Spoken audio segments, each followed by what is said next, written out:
मित्रांनो नमस्कार. आज परत एकदा आपण त्या प्लॉटमध्ये आलोय जिथं आपण ऑगस्ट महिन्यामध्ये व्हिडिओ बनवत होता 2024 मध्ये. आणि तो होता ऊसाचा, जो तिरीचा ऊस होता, तिरीचा खोडवा. आणि शेतकरी पण आहेत गजानन पवार, बरोबर. तर तो ऊस जो आहे तो किती कांड्यांपर्यंत गेला तो आपण त्यांनाच मोजायला लावू. तर तुम्ही कांड्या मोजायला सुरुवात करा की तिरीचा ऊस किती पर्यंत गेलेला आहे, किती कांड्या भरलेल्या आहेत.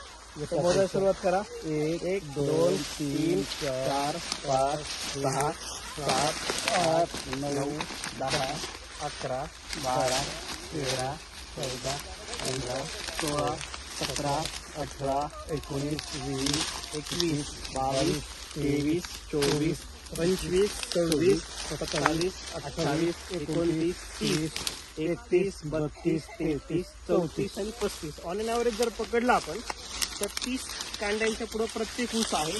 एकच ऊस नाही दाखवते. तर या ऊसाच्या